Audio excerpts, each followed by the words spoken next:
ईशावास्यमिदं सर्वं यत्किञ्च जगत्यां जगत् तेन तत्तेन भुञ्जीथा मा गृधकस्य स्विदनम् अनन्याश्चिन्तयन्तु मां ये जना पर्युपासते तेषां नित्यवियुक्तानां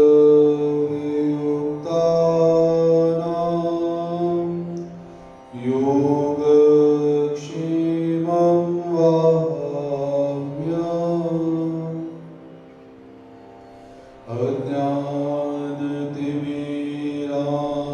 अज्ञानतिमिरान्धस्य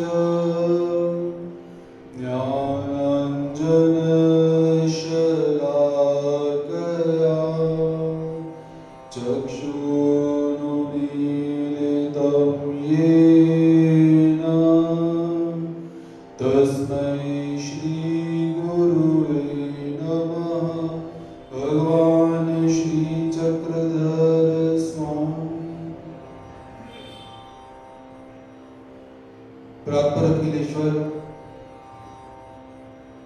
सच्चिदानंद घन स्वरूप परमेश्वर अवतार, जिनकी दिव्यांग कांति अनंत सूर्यों को भी प्रभावित करती है, ऐसे भगवान श्री कृष्ण महाराज जी के चरणारविंदों को स्पर्श करती हैं। तत्पश्चात जो जीवात्मा को साधन से साध्य की तरफ पहुंचाते हैं, ऐसे जीवों का उद्धार करने वाले भगवान श्री चक्रधर स्वामी जी को शत कोटि दंडवत प्रणाम करते हैं। संपूर्ण गुरुकुल के प्रति नतमस्तक होकर आज के सत्र में प्रवेश प्राप्त करती हैं। श्रीमद् भगवद गीता के 12वें अध्याय का यहाँ पर अध्ययन कर रही हैं। तो 12वें अध्याय के अंदर भगवान श्री कृष्ण महाराज जी भक्त को करना क्या चाहिए, भक्त मृत्यु रूपी जो संसार है, इस संसार से पार कैसे हो सकता है, परमात्मा को प्राप्त कैसे कर सकता है, इस विषय में परमात्मा अर्जुन को और हम सबको ज्ञान प्रदान कर रहे हैं। तेषामहं समुद्धरता मृत्यु संसार सागरात् भवामि न चिरात् पार्थ मय्यावेशित चेतसाम्। भगवान श्री कृष्ण महाराज जी कहते हैं कि हे पार्थ, मयि आवेशित चेतसाम्, मुझ में आविष्ट चित्त वाले जिन भक्तों का मन मेरे अंदर लग चुका हुआ है, तेषाम अहम, उन भक्तों को मृत्यु संसार सागरात न चिरात् समुद्धरता भवामि, अर्थात जिन भक्तों का मन मेरे में लग चुका हुआ है, उन भक्तों का मैं मृत्यु संसार समुद्र से न चिरात अर्थात शीघ्र ही समुद्धरता भवामि, उद्धार करने वाला बन जाता हूं। परमात्मा क्या कहते हैं कि यदि पहला जो कदम है वो जीवात्मा उठाए तो दूसरा कदम मैं अवश्य उठाता हूं। पहला कदम जीवात्मा के द्वारा क्या है, अपना मन परमात्मा में लगाना। भगवान श्री कृष्ण महाराज जी जब भी आप श्रीमद् भगवद गीता का अध्ययन करोगे, इसमें ये बात बार बार आती रहेगी कि मेरे पारायण होकर कर्म करो, मेरे में अपना मन लगाओ, मेरे में अपना चित्त लगाओ, मेरा ध्यान करो, मेरे में ही समर्पित हो जाओ, ये बातें आपको पग पग पर देखने के लिए प्राप्त होती है। तो परमात्मा यहाँ पर क्या कहते हैं कि यदि जीवात्मा अपने मन को मेरे प्रति आविष्ट कर लेता है, मेरे में लगा लेता है, तो मैं इस मृत्यु रूपी संसार सागर से उस जीवात्मा को पार कर देता हूं, उसका उद्धार कर देता हूं। मय्येव मनाधस्व मयि बुद्धिं निवेशय निवसिष्यसि मय्येव अत ऊर्ध्वं न संशय। और भगवान श्री कृष्ण महाराज जी कहते हैं कि ये अर्जुन, मयि मन आधस्व, मुझ में मन को स्थापन कर। सबसे पहले क्या है, अपने मन को विषयों से रोककर मेरे प्रति समर्पित कर। मयि एव बुद्धि निवेश। और दूसरा काम क्या करना है, अपनी बुद्धि को भी मेरे अंदर प्रविष्ट करना है। क्योंकि क्या होता है, कभी कभी मन तो परमात्मा में लग जाता है, लेकिन बुद्धि कहती है अभी ये काम भी बाकी है, वो काम भी बाकी है, ऐसा भी करना है, वैसा भी करना है। इसीलिए परमात्मा कहते हैं कि मन को मेरे अंदर स्थापित करके बुद्धि को भी मेरे अंदर ही स्थापित कर। अतः ऊर्ध्वं मयि एव निवसिष्यसि। इसके बाद तू मुझ में ही निवास करेगा, संशय न, इसमें कोई भी संशय नहीं है। तो परमात्मा मन और बुद्धि रूपी जो तत्व हैं, जो जीवात्मा को भगाते रहते हैं, इधर भागना है, उधर भागना है, ऐसा कर्म करना है, वैसा कर्म करना है। क्योंकि जब किसी कर्म को हमने करना होता है, तो कर्म को करने का जो निश्चय होता है वो बुद्धि करती है। क्योंकि बुद्धि का कार्य क्या है, निश्चयात्मिका बुद्धि। किसी काम को करना है या नहीं करना है, ये जो इसका निश्चय है, ये बुद्धि करती है। और मन उस विषय के प्रति, उस कार्य के प्रति आविष्ट हो जाता है, उस काम में लग जाता है। इसलिए परमात्मा क्या कहती है कि पहले अपनी बुद्धि को स्थापित करो, अपनी बुद्धि को कहो कि आज मैंने मन को परमात्मा में लगाना है। बुद्धि ने निश्चय करा और परमात्मा का ध्यान करने के लिए हमने मन को जबरदस्ती परमात्मा के श्री चरणों में लगाकर बिठा दिया। और जब ऐसा अभ्यास हो जाएगा तो तब जाकर क्या होता है, वो जीवात्मा परमात्मा में निवास करता है, उसे परमात्मा का परमानंद प्रदान प्राप्त हो जाता है। और भगवान कहते हैं कि इसमें कोई भी संशय नहीं है। इसीलिए मन और बुद्धि को परमात्मा में लगाना चाहिए, ऐसा भगवान श्री कृष्ण महाराज यहाँ पर कहते हैं। अथ चित्तं समाधातुं न शक्नोषि मयि स्थिरम् अभ्यास योगेन ततो मामिच्छाप्तुं धनंजय। अब भगवान श्री कृष्ण महाराज जी क्या करते हैं कि परमात्मा जानते हैं कि भक्त और कलयुग का जो जीव है, और परमात्मा ये भी जानते हैं कि जो द्वापर युग का जीव है, ये ना तो बुद्धि मुझे समर्पित कर सकता है और ना ही मन मेरे में लगा सकता है। कदाचित द्वापर युग के अंदर जो जीवात्मा थे, वो अपना मन परमात्मा में लगा पाए होंगे या अपनी बुद्धि परमात्मा में लगा पाए होंगे, लेकिन कलयुग के जो जीव हैं वो सहसा परमात्मा में अपने मन को नहीं लगा सकते। क्योंकि परमात्मा में मन को लगाने के लिए जीवात्मा का सरल होना बहुत जरूरी है। और कलयुग के जीव कैसे हैं, सरल हैं लेकिन जलेबी की तरह सरल है। सरल को प्राप्त करने के लिए सरल होना पड़ेगा, कैवल्य को प्राप्त होने के लिए केवल होना पड़ेगा। भगवान श्री चक्रधर स्वामी जी ब्रह्म विद्या शास्त्र में कहते हैं कि परमात्मा का स्वरूप कैसा है, कैवल्य, जिसके अंदर कोई भी दोष नहीं है। जब जीव केवल हो जाता है पापों से, दोषों से, अपराधों से मुक्त हो जाता है, केवल हो जाता है, तब जाकर वो कैवल्य के अंदर मिलता है।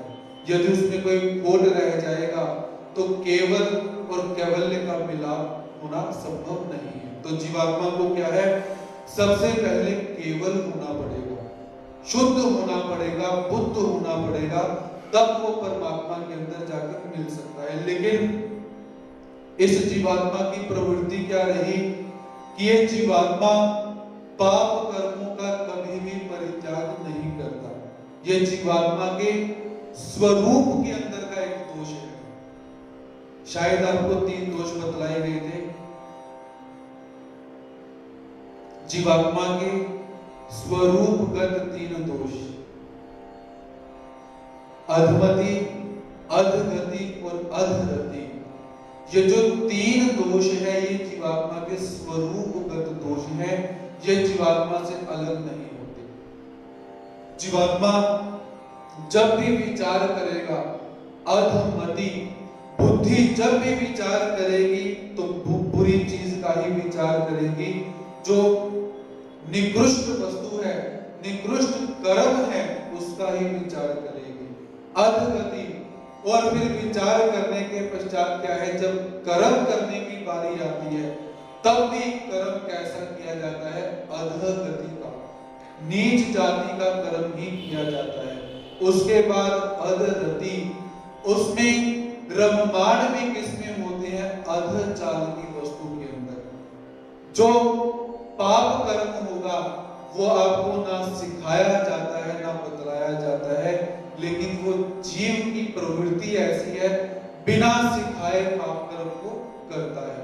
और अच्छे कर्म करने के लिए स्कूलों में भेजा जाता है, कॉलेज के अंदर भेजा जाता है, यूनिवर्सिटी के अंदर भेजा जाता है कि चोरी नहीं करनी चाहिए, सिखाया जाता है चोरी नहीं करनी चाहिए, लेकिन ये कभी नहीं सिखाया गया कि चोरी करो। और ये जीवात्मा कैसा है, जो नहीं सिखाया गया वो अच्छी तरह से करता है, पता है कहां से कैसे चोरी करनी है, सिखाया नहीं गया, अपने आप सीख गए, क्योंकि जीवात्मा के स्वरूपगत ये दोष रहते हैं। इसीलिए भगवान जी अब क्या कहते हैं कि धीरे धीरे अब ये कहते हैं कि यदि तुम मन और बुद्धि मेरे में नहीं लगा सकता तो फिर और क्या करेगा, उसका भी परमात्मा समाधान इस श्लोक के अंदर बतलाते हैं। अथ चित्तम मयि स्थिरम समाधातुम न शक्नोषि। हे पृथा पुत्र अर्जुन, अगर तुम मन को मुझ में अचल भाव से स्थिर करने में असमर्थ है, यदि तू मन को मेरे अंदर नहीं लगा सकता है, ततः धनंजय, तो हे धनंजय, हे अर्जुन, अभ्यास योगेन, तू क्या कर, अभ्यास और योग के द्वारा माम आप तुम इच्छ, मुझे प्राप्त करने की इच्छा कर। यदि बुद्धि और मन परमात्मा में नहीं लग रहा तो क्या करो, अभ्यास करो। अभ्यास अर्थात प्रैक्टिस, बार बार परमात्मा का चिंतन करने की कोशिश करो। स्मरण के लिए आप बैठे, ध्यान के लिए आप बैठे, चिंतन के लिए आप बैठे, लेकिन आपका ध्यान नहीं लगा तो भगवान जी क्या कहते हैं, कोई बात नहीं, बार बार प्रैक्टिस करो। बार बार जब प्रैक्टिस करोगे तो आपका मन धीरे धीरे धीरे धीरे परमात्मा में लगना शुरू हो जाएगा। उसके बाद योग परमात्मा ने कहा हुआ है, योग किसे कहते हैं, योग चित्त वृत्ति निरोध। जब हम अपने मन को विषयों की तरफ से रोकते हैं और परमात्मा की तरफ लगाने का प्रयास करते हैं, उसे योग कहा जाता है। अष्टांग योग प्राप्त होता है। योग के अंदर पातंजलि योग दर्शन के बहुत सारे सूत्र आ जाते हैं। तो परमात्मा यहाँ पर अर्जुन को क्या कहते हैं, मन और बुद्धि यदि मेरी तरफ नहीं लग सकती है तो अभ्यास करो और योग करो। अभ्यासे अभ्यासमर्थो असि मत्कर्म परमो भव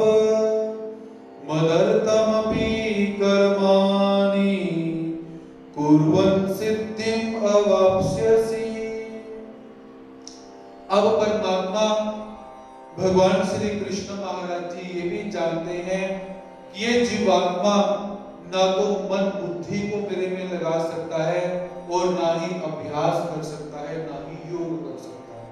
परमात्मा हम सब जीवात्माओं की यथास्थिति से वाकिफ है कि हम किस पानी के अंदर, कितने पानी के अंदर डूबे हुए हैं। बाहर से हम पौष दिखाई देते हैं, अच्छे अच्छे कपड़े डालकर, अच्छे अच्छे अलंकार धारण करके हम सबको दिखाते हैं कि हमारे जैसा तो कोई दूसरा है ही नहीं। लेकिन परमात्मा जानते हैं कि कौन सा जीवात्मा किस स्थिति का है, किस कैटेगरी का है, कितना वो भक्त है और कितना वो अभक्त है, ये परमात्मा जानते हैं। इसलिए भगवान जी अब क्या कहती हैं कि अभ्यासे अपि असमर्थ। हे अर्जुन, अगर तू अभ्यास और योग के अंदर भी असमर्थ है, तेरे से अभ्यास में नहीं होता, योग भी तेरे से नहीं होता, तो तू क्या कर, मत कर्म परम भव, मेरे लिए कर्म को करने वाला हो जा।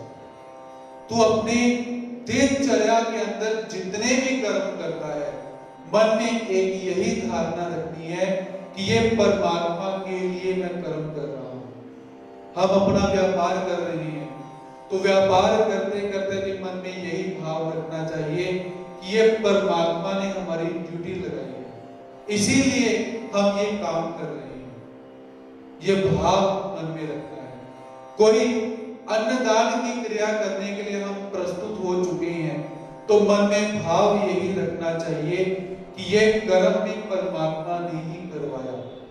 लेकिन हम क्या कहते हैं कि हमने दान करा और दान करने के बाद हम कहते हैं कि गुरुजी ये हाल के लिए इतने इतने पैसे हमने दिए, एक टाइल लगाकर उसमें मेरा नाम स्वर्ण जड़ित अक्षरों में लिख दीजिए। वहां पर परमात्मा की ये बातें नहीं लगती। परमात्मा क्या कहते हैं, कर्म कर, निष्काम कर्म कर और उसे मेरे अर्पण कर दे।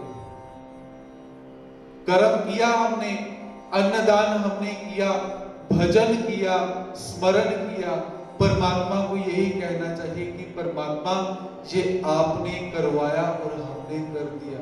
लेकिन कलयुग के जीव कैसे हैं, बताने की मुझे आवश्यकता शायद नहीं है कि थोड़ा सा अल्प मात्र दान करने के बाद लिख लिख कर बतलाते हैं कि मैंने आज पंगत की थी, आज मैंने ये किया था, आज उसमें इतने पैसे लग गए, गुरुजी ने पैसे ज्यादा ले लिए, कम लेने थे, ज्यादा लेने थे।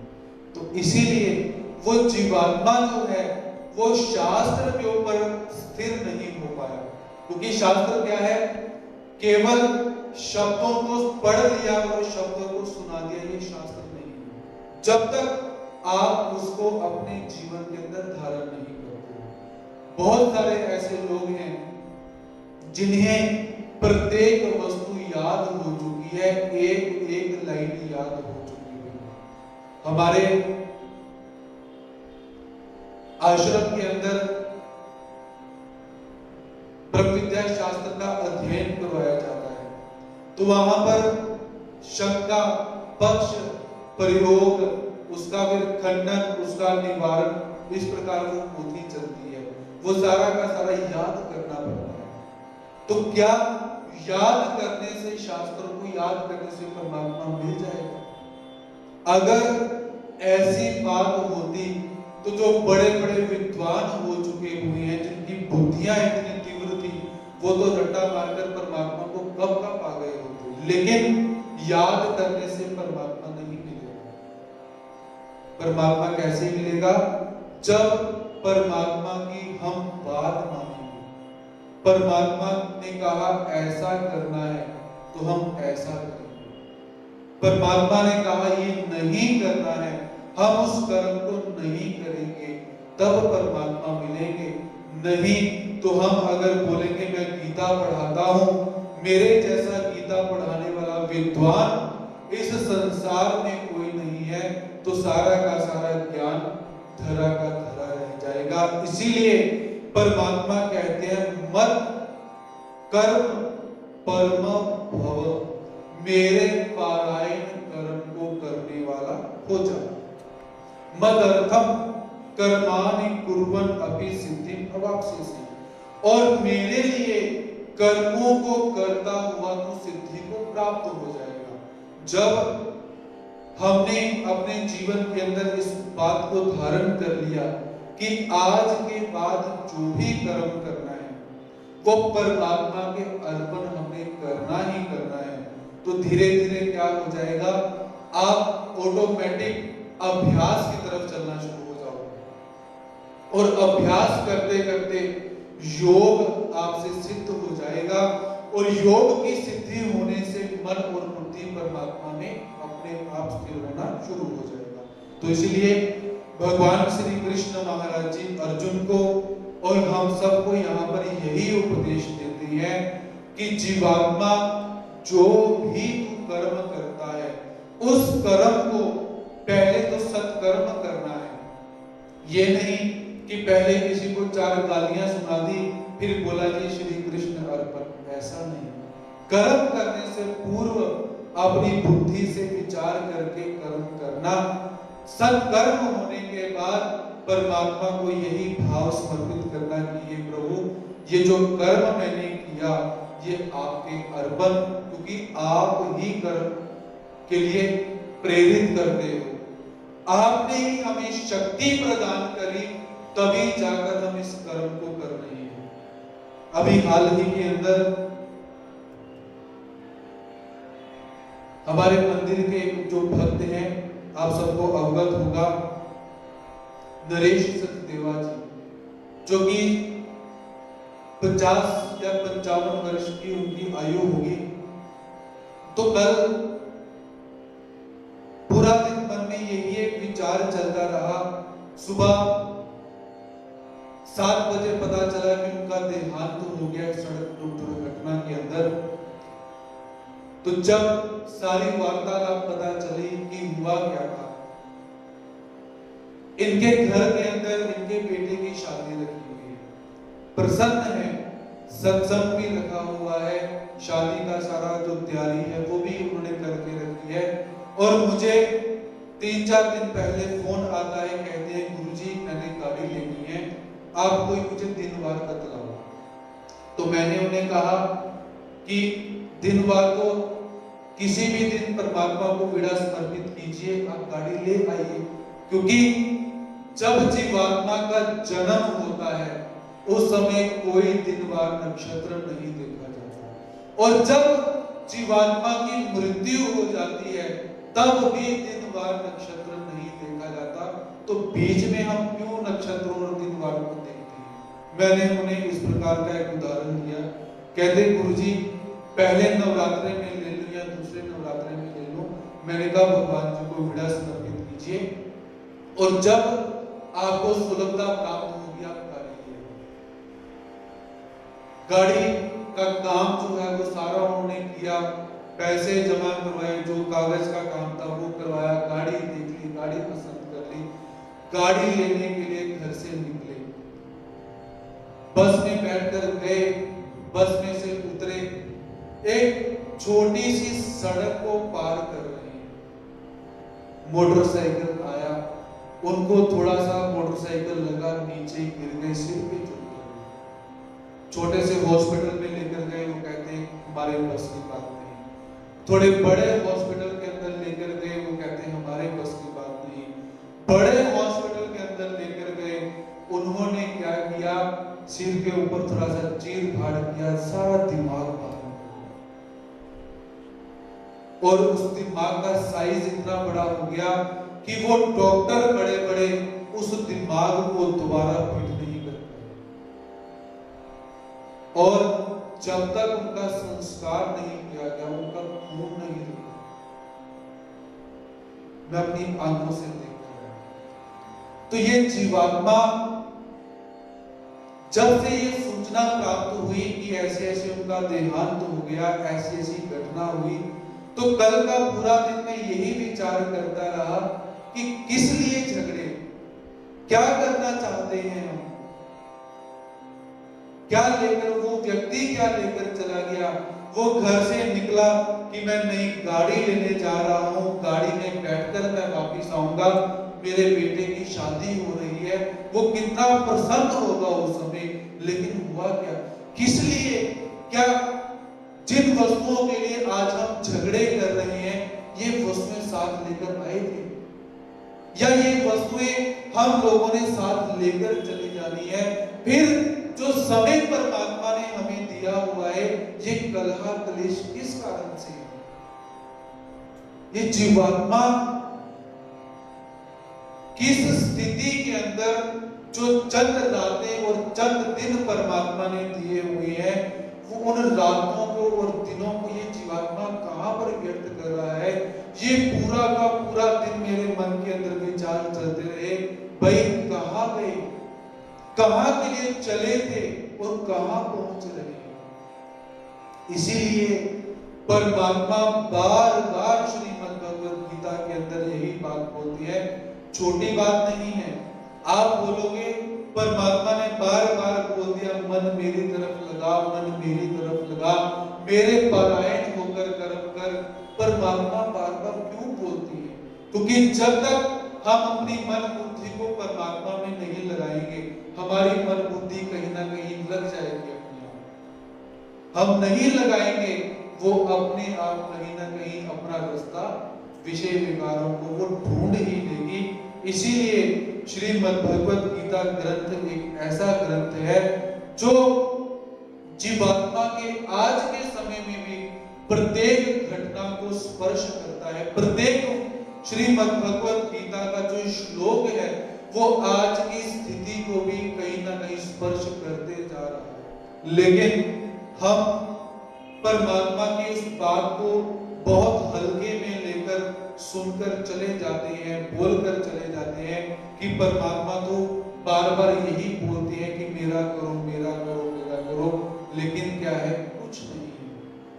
चले तो थे परमात्मा को प्राप्त करने के लिए, लेकिन शायद मंजिल तो हमें पता है, लेकिन दिशा भूल हो चुकी हुई है कि हम करने क्या निकले थे और कर क्या रहे हैं।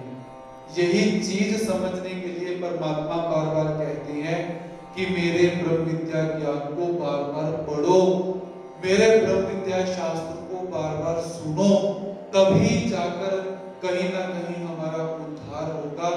नहीं तो भगवान श्री चक्रधर स्वामी जी ने पहले ही बोल दिया हुआ है, भांडते दोगे अन्यायी। यदि कहीं पर झगड़ा होता है तो लड़ने वाले दोनों ही अपराधी हैं। भगवान जी ने सूत्र पाठ में पहले ही गलत कौन, ये बात की बात, पहले दोनों ही अपराधी हो चुके हैं। इसीलिए परमात्मा के वचनों को ध्यान से सुनकर समझने का प्रयास करना चाहिए कि परमात्मा हमें कैसी शिक्षा प्रदान करती है और उस शिक्षा को हम अपने जीवन में कैसे धारण कर सकते हैं। अब स्मृति स्थल का प्रारंभ करते हैं।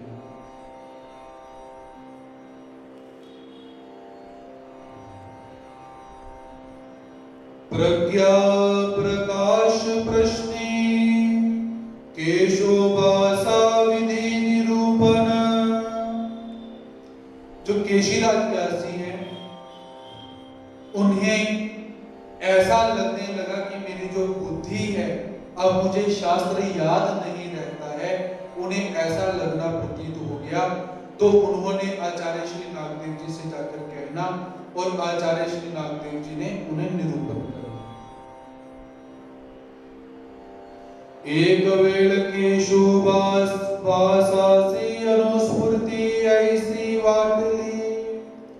एक बार क्या हुआ, केशीराज व्यासी को ऐसा लगने लगा कि मुझे ब्रह्म विद्या शास्त्र भूलना शुरू हो चुका हुआ है, मुझे परमात्मा के वचन, परमात्मा के सिद्धांत जब याद आने चाहिए तब स्मरण नहीं आते हैं, ऐसा उन्हें लगने लगा। काही काळीचे काही आठवेना। जिस समय जो याद आना चाहिए वो उन्हें याद नहीं आता। मगे कूदिसु भटो वासाते पुसिलिए भटो सांपे की मज स्फूर्ति नाही। तो आचार्य श्री नागदेव जी के पास गए, जाकर उनको कहते हैं कि भटो, जब मुझे कुछ याद आना चाहिए वो मुझे याद नहीं आता है, ऐसा मुझे होना शुरू हो चुका है। काही वेले चे आठवे ना, जिस समय जो याद आना चाहिए वो याद नहीं आता है, मैं भूल जाता हूं। भगवतो वासी मणि तले, तो उनकी बात सुनने के बाद आचार्य श्री नागदेव जी उन्हें विधि बतलाते हैं कि ऐसा क्यों हो रहा है और तुम्हें अब क्या करना चाहिए। तुवा मास दीस अटन करावे, तो नागदेव जी ने कहा कि हे केशीराज व्यास, तुम अब मास दीस कुछ दिनों तक, कुछ महीनों तक तुम अटन करने के लिए जाओ। जो परमात्मा ने कहा हुआ है कि साधक को एक गांव से दूसरे गांव चलते रहना चाहिए, तुम अटन करना प्रारंभ करो। झोलिए पात्र न घालावे, जब तुमने भिक्षा मांगनी है तो भिक्षा में क्या है, झोली के अंदर कोई बर्तन नहीं रखना है, केवल कपड़े की झोली होनी चाहिए और उस झोली में ही भिक्षा मांगनी है। तीन पहाड़ विजन करावे, तीन प्रहार विजन करावे, अर्थात एक प्रहर कहा जाता है 3 घंटे का, तो 3 प्रहर हो गए 9 घंटे। 9 घंटे बैठकर भगवान की लीलाओं को और शास्त्र को स्मरण करना है। तीसरा पहाड़ी भिक्षा करावी, तीसरा पहाड़ी भिक्षा करावी, अर्थात जो तीसरा प्रहर है उसमें भिक्षा करनी है, अर्थात सुबह के 10 बजे के बाद जाकर भिक्षा मांगनी है। नदी भोजन करावे, और भिक्षा मांगने के बाद किसी नदी के पास जाकर, जहां पर स्वच्छ जल पीने के लिए प्राप्त हो जाए, वहां पर जाकर तुमने भोजन करना है। खांड देवलिए का वृक्षा मुनि निद्रा कीजे, और जब रात का समय हो जाए, तुम्हें सोना है, तो तुमने क्या करना है, एक मंदिर देखना है जो टूटा फूटा किसी देवी देवता का मंदिर होगा, उस मंदिर में जाकर सो जाना है। यदि वो मंदिर नहीं मिलता तो किसी पेड़ के नीचे जाकर सो जाना। मग तुम विधि परिहरेल, जब तुम कुछ महीनों तक ऐसा आचरण करोगे तो क्या होगा, तुमसे जो अविधि हो चुकी है वो अविधि समाप्त हो। मग मांगोते स्फूर्ति हुईल, तो उसके बाद तुम्हें जो धीरे धीरे ब्रह्म विद्या शास्त्र जो याद नहीं आता है वो याद आना शुरू हो जाएगा। मगते ही तैसे जी के ले, तो केशीराज व्यास जी ने विधि को सुना और विधि को सुनने के बाद वैसा ही उन्होंने विधि को आचरण में लाया। आनी ओजड़काली स्फूर्ति झाली, तो कुछ दिनों तक ऐसा आचरण करने के बाद धीरे धीरे धीरे उनको जो मलिनता आ चुकी थी उस मलिनता से वो दूर हो जाते हैं और उनको ब्रह्म विद्या शास्त्र समय पर याद आना शुरू हो जाता है। वालु की राम देवार सुनिराकरणी अनुचित प्रकाश पूर्वक शिक्षापन। वालु के रामदेव नामक एक संत हैं, तो उन्होंने किसी ने उन्हें घी परोसा तो वो कहते मैं घी नहीं खाऊंगा। ऐसा जब आचार्य श्री नागदेव जी को पता चला कि अकेले में तो भर भर के घी खाता है और सामने से कहता मैं नहीं खाऊंगा, तो ऐसा उनको जब पता चला तो आचार्य श्री नागदेव जी ने वालु के रामदेव को शिक्षापन करना, उसे समझाना।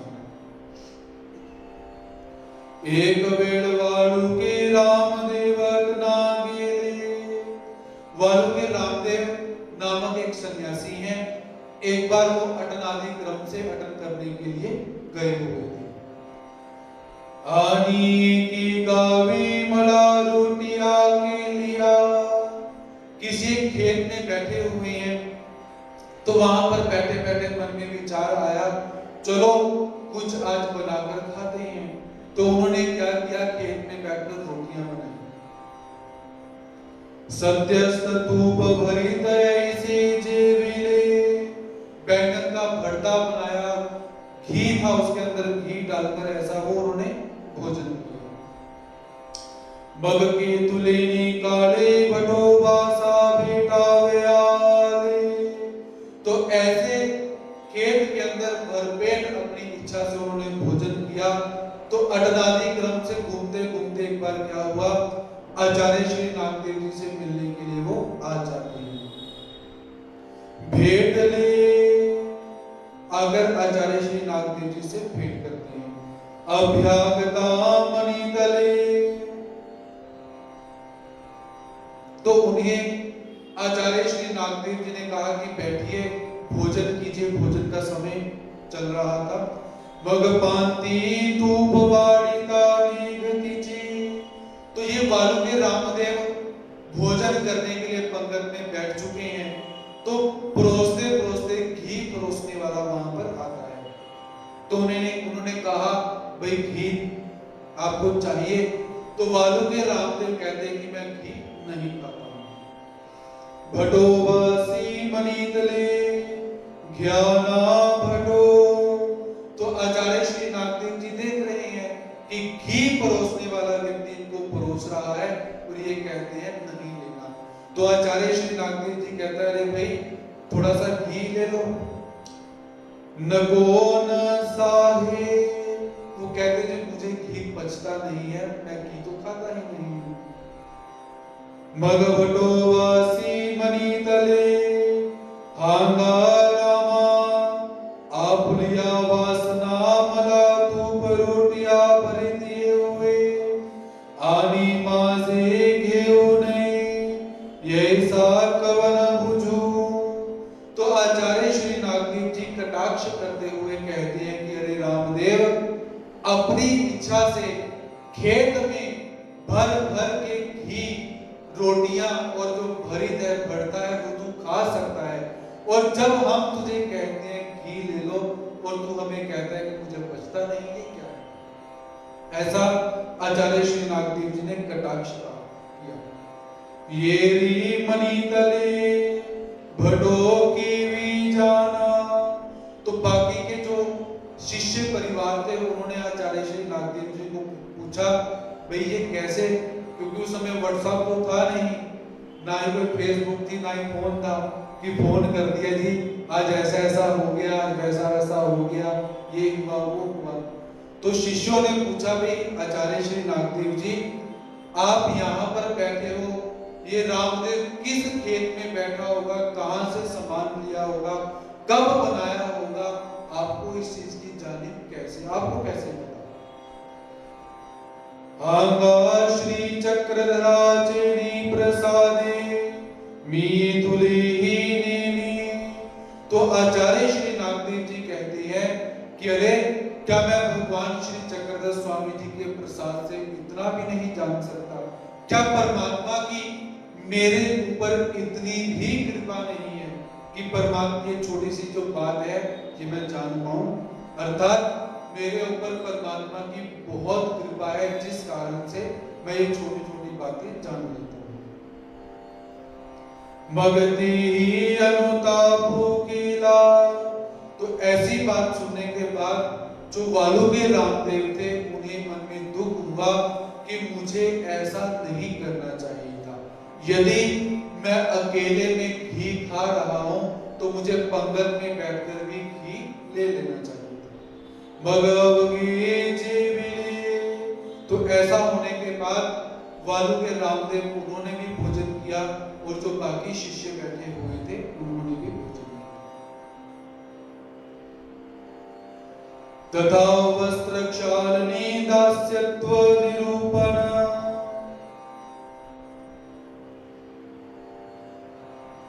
रामदेव जो है वो वस्त्र धो रहे हैं और उनको वस्त्र धोते देखकर दास्य कैसा होना चाहिए, सेवा कैसी होनी चाहिए, इसका निरूपण करना।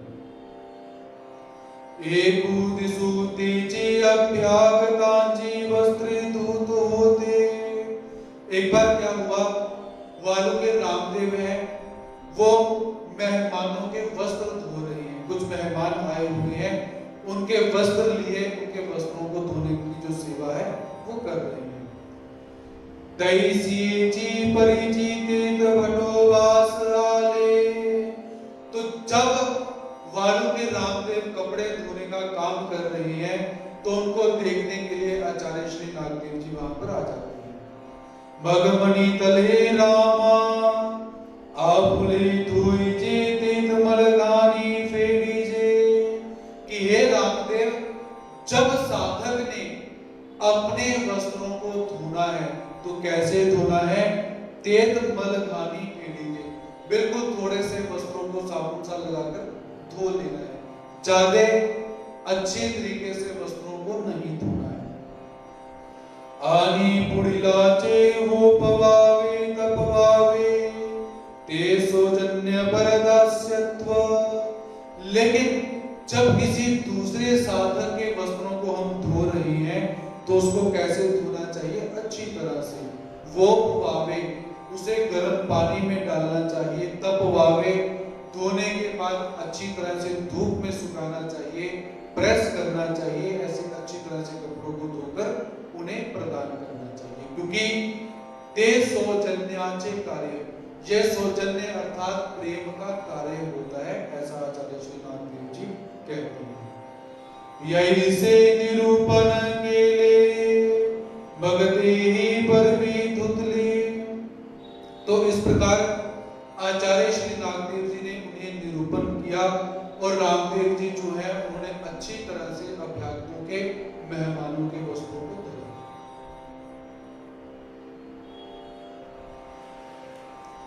कवीश्वरी विजन प्रत्यागी उचित प्रशंसा। कवीश्वर व्यास जी विजन का परित्याग कर वापिस आ जाते हैं तो आचार्य श्री नागदेव जी ने कहा कि तुमने अच्छा काम किया, ऐसा उनके द्वारा प्रशंसा करो। एकूदिषु कवीश्वर वास विजना गेले। एक दिन आचार्य श्री कवीश्वर व्यास जी विजन करने के लिए गए हुए हैं। तो विजन किसे कहते हैं? जहां पर कोई दूसरा व्यक्ति नहीं बैठा हुआ, एक पेड़ के नीचे जाकर बैठकर परमात्मा का स्मरण करना, परमात्मा के शास्त्र को याद करना, ध्यान में लेकर आना, उसे कहा जाता है विजन। तो कवीश्वर व्यास जी एक बार विजन करने के लिए गए हुए हैं। तब चित बैसावे तीत मूंगियाची हरियाली।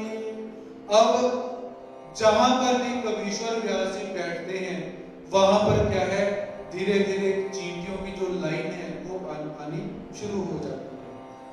बगानी का ठाया गेले, वहां से उठे दूसरे स्थान पर जाकर बैठ जाते हैं।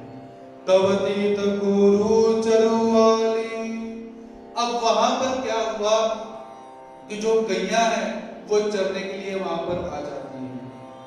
आनी का ठाया गेले, उस स्थान का भी परित्याग करके कवीश्वर व्यास तीसरे स्थान पर चले जाते हैं। तेत सत्वानि, लेकिन वहां पर जाने के बाद भी क्या हुआ, अंदर से जो सात्विकता की, जो शांति थी, उन्हें प्राप्त नहीं। भग विजना विचरण पड़े मनोनी बिठाराले। अब विजन तो वहां पर हुआ नहीं, स्मरण इत्यादि तो हुआ नहीं। स्मरण विजन को छोड़कर कवीश्वर व्यास जी वापिस आ जाते हैं। तब अभ्यागत आले अस्ति। तो वापिस आकर क्या देखते हैं कि आश्रम में बहुत सारे मेहमान, बहुत सारे संत आए हुए हैं। भगवतो वासा पुड़ा मागिल सांगी तले।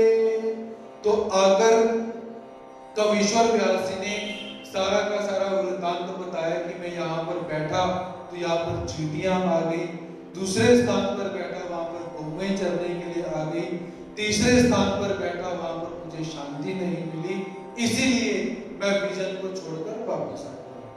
भटोबास आई मिले मगमणि तले आले थी, हे उचित स्फुरले। तो आचार्य श्री नागदेव जी ने सुना और सुनने के पश्चात कहते हैं कि हे कपीश्वर व्यास, तुमने जो भी किया अच्छा किया, क्योंकि यहाँ पर मेहमान आए हुए हैं, अब तुम्हें इनकी सेवा प्राप्त हो जाएगी, तो तुमने जो किया वो बहुत अच्छा किया।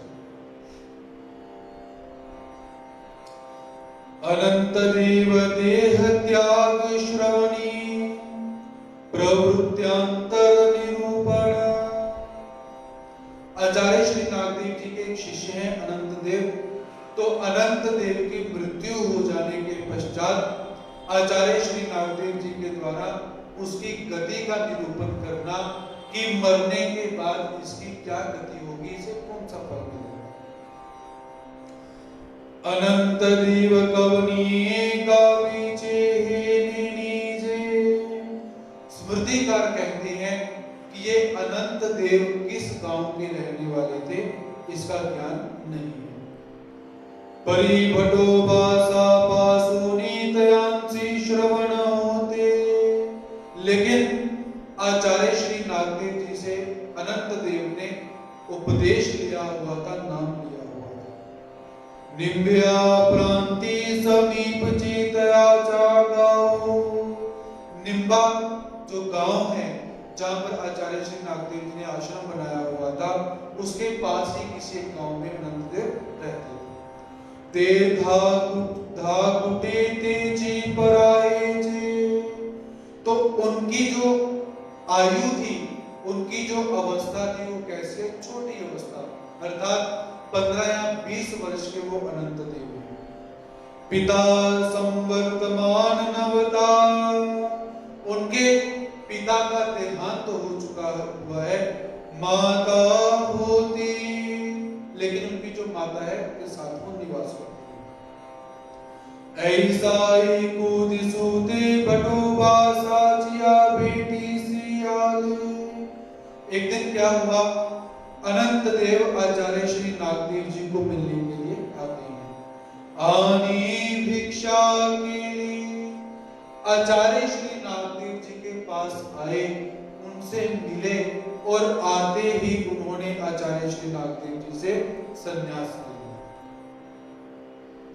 ते आई कोनी तयांची माता ने आवे।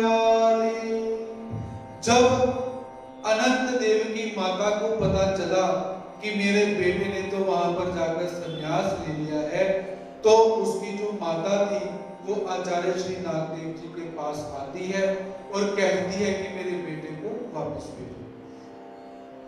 तेना वचती जी। लेकिन अनंत देव कहते हैं कि मैं अब घर नहीं जाऊंगा, क्योंकि मैंने अब संन्यास ले लिया हुआ है, अब यहीं पर ही रहूंगा। मग माता भटो साते मणि तले भटो याते धाड़ा ना तरी मी तुम्हारी विष खाई ना। तो वो जो माता थी, वो माता आचार्य श्री नागदेव जी से कहती है कि ये आचार्य श्री नागदेव जी, इसे आप घर भेजिए। अगर आप इसे घर नहीं भेजते हो तो मैं आपका नाम लेकर मैं जहर खाकर मर जाऊंगा। ऐसा वो आचार्य श्री नागदेव जी को धमकी देती है। भटोवासी मणि तले अनंता मस्कारने जाएगा। तो आचार्य श्री नागदेव जी ने उसकी माता के वचनों को सुना और सुनने के बाद कहते हैं कि ये अनंत देव, मेरे कारण तुम यहाँ से चले जाओ, क्योंकि तुम नहीं जाओगे, अगर तुम्हारी माता ने जहर खा लिया तो मुझे जो राजा है वो राजा पकड़ कर ले जाएगा, ऐसा धर्म के ऊपर एक संकट प्रस्तुत हो जाएगा, तो तुम धर्म के ऊपर संकट मत आने दो, इसलिए तुम यहाँ से चले जाओ। गेले।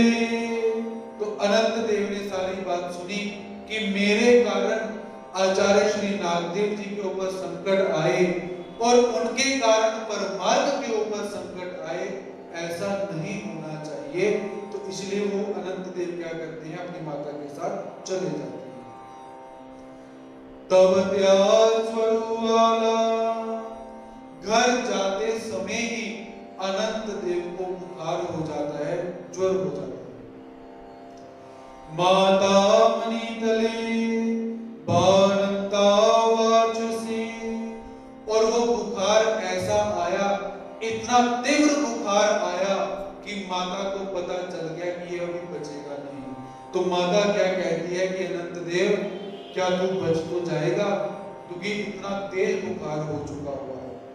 तेही मणि तले जैसे भटो बासाते मणि तले धाड़ा, नाही तरी मी विष खाइन तैसे ची कालासी मनसिल तरी वाचेन। तो अनंत देव जो है कटाक्ष करते हुए अपनी माता को उत्तर देते हैं कि ये माता, मैं अब तभी बचूंगा जब जैसे तुमने आचार्य श्री नागदेव जी को कहा था कि इसे भेजो नहीं तो मैं जहर खा लूंगी। जब तुम मृत्यु को ये शब्द बोलोगी कि इसे बचाओ, इसे लेकर नहीं जाना, यदि तुम इसे लेकर चले गए तो मैं विष खा लूंगी, तब मैं बचूंगा। अब तुम मृत्यु को ये शब्द बोलो तब मैं जाकर बचूंगा। ऐसा अनंत देव अपनी मां को कहते हैं।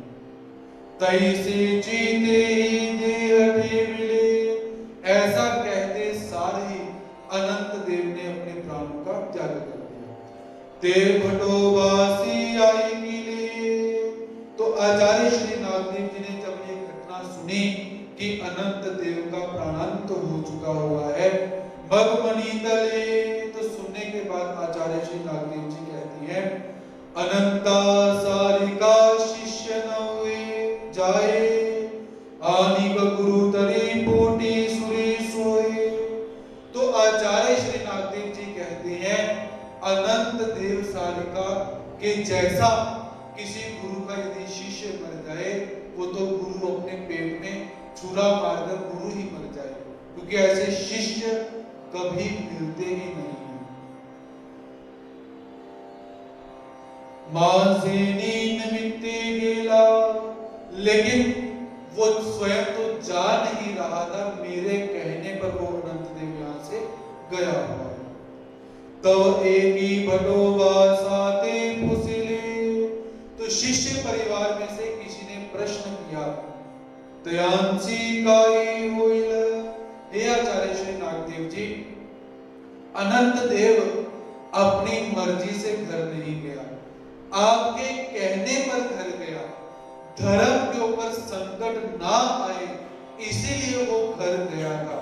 तो अब उसकी क्या गति हो जाएगी, क्योंकि मर गया, आचरण तो वो कर नहीं पाया, मृत्यु प्राप्त हो गई।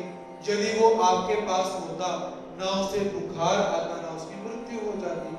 अब उसकी मृत्यु हुई, उसको फल कौन सा मिलेगा। भटोवासी मणि तले ते पुरुषु होने जन्मति, मग दर्शन होइल यैसे निर्वचिले।